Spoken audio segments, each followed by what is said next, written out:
You're looking to franchise your business, you speak to a franchise consultant. If the franchise consultant promises you that they're a one-stop shop, that they're going to handle everything for you, that includes legal, FDD development, operations manual development, even the marketing and sales of franchises, that's a big warning sign that you probably shouldn't work with that consultant.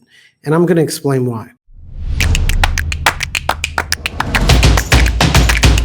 So often we get calls from clients, from people that just franchise their business. They think they're on the right track. Something goes wrong. And time and again, it comes up to one thing. They didn't franchise the right way.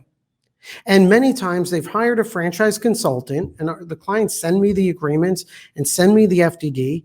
The consultant promised that they're a one-stop shop, that they're going to handle everything: FDD development, franchise agreement preparation, trademark registration, accounting, even marketing and sales. And it turns out what they've really paid for is a bunch of generic paper that doesn't represent best practices, is not franchising the right way, and in many ways is unethical and wrong. Franchise consultants shouldn't be representing that they're going to handle the legal.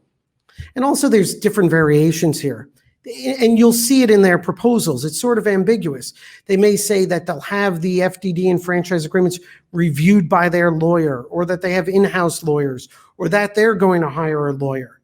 What these consultants are really doing is trying to monetize and profit off of the legal services of another lawyer, which may mean that you're going to get subpar services from a lawyer who's working at a lower rate or with lower profits. Or in certain cases, I'd question and challenge, sometimes these consultants don't even have it reviewed by a lawyer. Either way, you should have a direct relationship with your franchise lawyer, which means you should pay your franchise lawyer directly, and you should be speaking with your franchise lawyer directly because they need to be accountable to you. But much more important than that, because you could say, hey, Charles, what do I really care what lawyer they use as long as it's good? What's the warning sign? Consultants that say, we're a one-stop shop for everything, right? Turns out you're promised everything, you get nothing, or you get a pile of paper. That's a lot of copy and paste, and that's the warning. And I'm going to go through a real-life example, and I'm not going to mention the name of the franchise consultant, and there's a number of them. And by the way, there's also some really good franchise consultants out there. But in this example, and I have the documents in front of me, I'm not sharing them on this screen, but I'm going to talk to you about them. Our client that came to us signed an agreement with a franchise consultant, and now we're working to fix the work. And not only from a legal perspective, but from a franchise development best practices. What does that mean? That it's set up the right way, that there's a good Item 19 financial performance representation, that it's structured for individual unit sales, multi-unit sales, all the things that are going to matter in the franchise sales world. So the client hires this franchise consultant. The consultant promises to be a one-stop shop for everything. And when you read through the proposal, it's sort of ambiguous. They talk about how they handle everything. They represent that they cover legal, but it's not so clear how they say it. And I'm not going to quote directly, but it'll say, the franchise consultant says, we provide you with a team of expert attorneys, accountants, and consultants. So first out of the gate, question and wonder, if this is a franchise consultant who's franchising my business, who talks about how important it is to be a franchise consultant, the primary services they're talking about are legal and accounting. And what does it really mean that they're going to provide you with a team, or they'll provide you with access to a team? The implication, I guess, is they're going to have a lawyer review it, or they're going to hire an outside lawyer. But again, that's a warning sign that something's not right. If you're working with a good franchise consultant, they'll say, hey, we're here to provide you with strategic advice on how to set up your franchise system.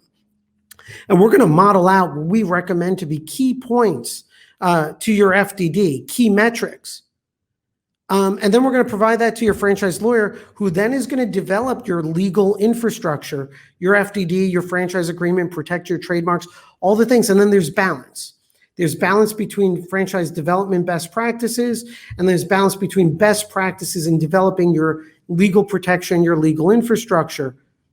Those two things should work together, your consultant, your lawyer. It shouldn't cost you more. Again, warning sign, if the consultant says that they're the one-stop shop and they're providing you with this legal, they're doing something wrong. In my opinion, it's unethical and it's improper. And many times when I see it, the result is the same. The client has a subpar franchise agreement. Many times it's outdated and not capable of registration. Doesn't meet best practices because there aren't important metrics or really well-developed metrics like item 19. It's not there for your protection 2, 3, 4, 5 years from now. So in looking at this proposal, right away, red flag should be, why is this consultant are these consultants lawyers? No. Do these consultants have lawyers on staff? Probably not, but if they do, they're not allowed to provide legal services. They're not a law firm. Are they outsourcing my work to some anonymous attorney who they're going to reference? Maybe. Do I have a relationship with that attorney? Probably not. But if I do, again, if I'm not paying the attorney, there's something wrong. Same thing with accountants. Is the franchise consultant an accounting firm also? No. So then again, they're going to outsource this. You lack control. Now, in looking at this proposal, when they talk about deliverables, what are some of the important deliverables? Or the deliverable one is they're going to answer your questions.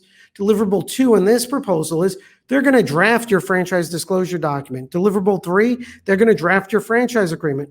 Deliverable 4, they're going to file your trademarks with the United States Patent and Trademark Office. All of those deliverables, by the way, are legal. They're important. Your franchise disclosure document is a legal document. Your franchise agreement is a legal document. Your trademarks need to be legally protected with the United States Patent and Trademark Office. So why are those the primary deliverables or some of the primary deliverables for this franchise consultant?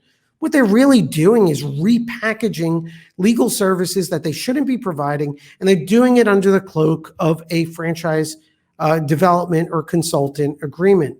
Again, it's a warning sign. If the answer was, hey, Charles, do I really care if it's all done well? Well, in my opinion, this is a warning sign it's not going to be done well.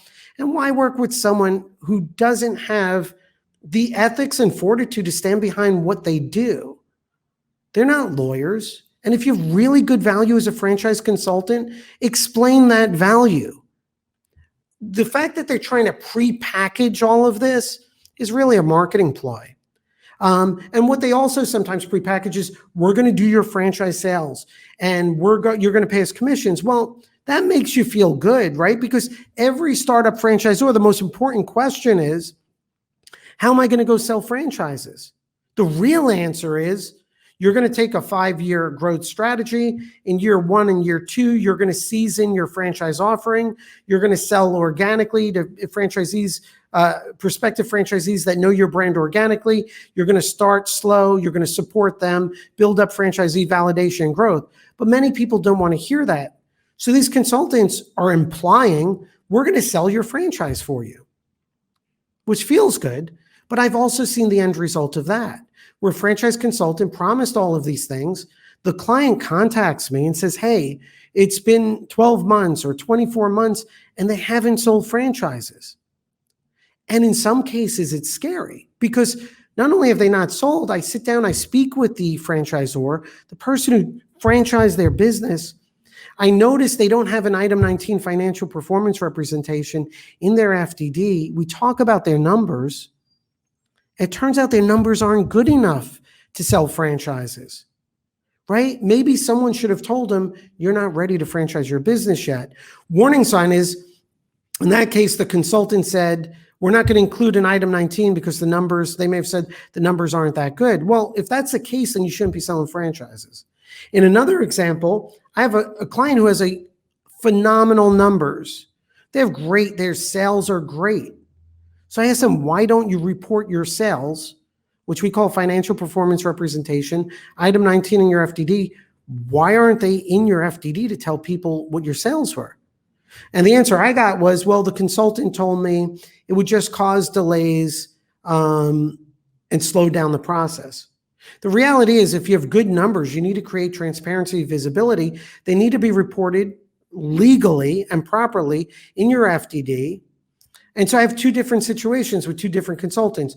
One client who has great numbers, but was told it's just going to slow down the process. And one who didn't have good numbers and was told, So let's not include it, but maybe they should have said we shouldn't franchise right now. Again, sometimes consultants, especially if you see this warning sign, this one-stop shop, they're really selling you the product, the idea of franchising. That's how they're going to make money.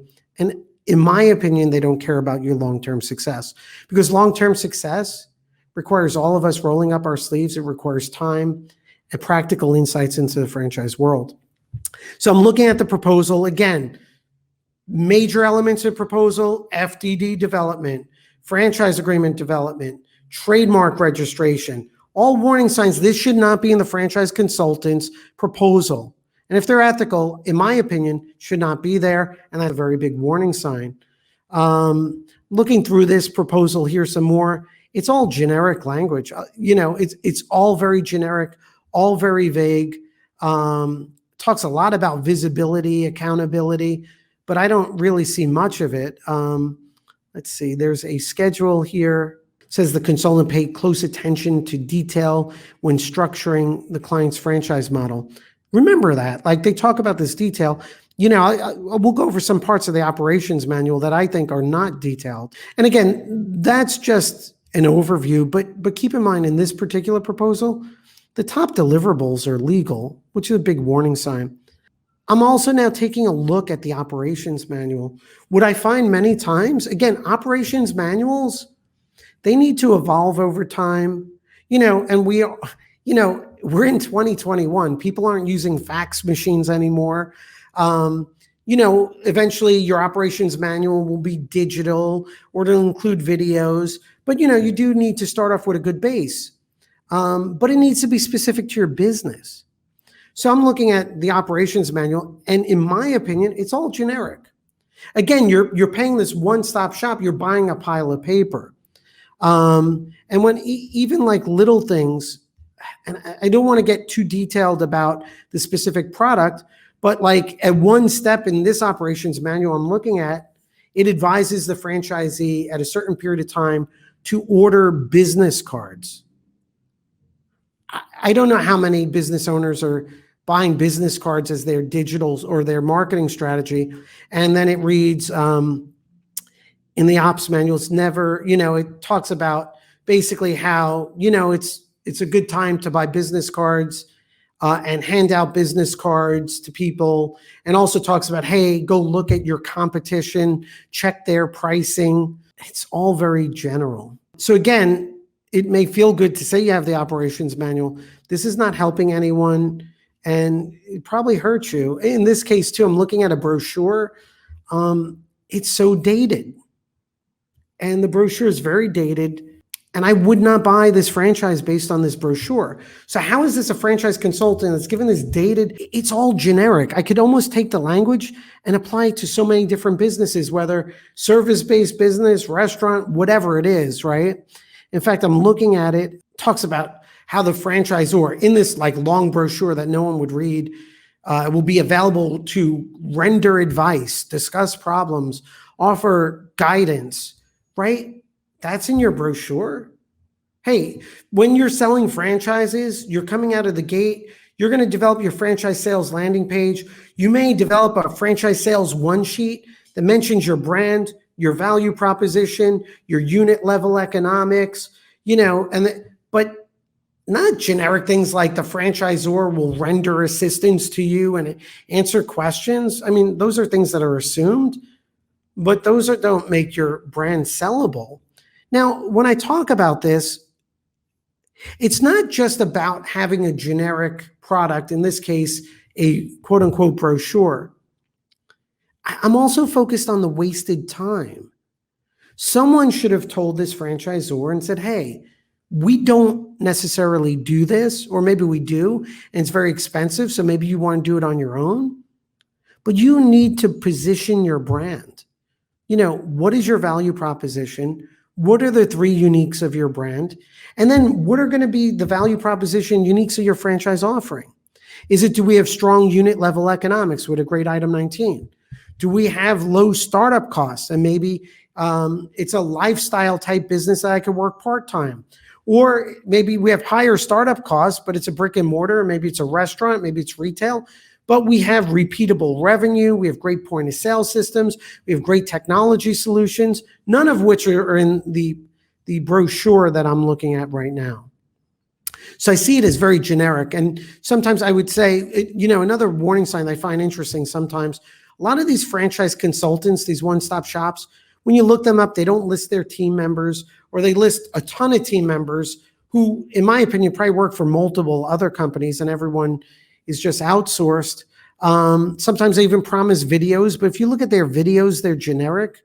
So again, the warning sign, you're about to franchise your business. If there's a franchise consultant tells you they're going to do everything for you and they're a one-stop shop, I am telling you, in my opinion, it is absolutely a warning sign and you shouldn't work with that franchise consultant. And by the way, if there's any franchise consultant out there and you're listening or you're watching this video and you think I'm wrong or I'm overlooking something, then what I would say is call me or let me know and we'll do a live video and you could explain why I'm wrong on these points.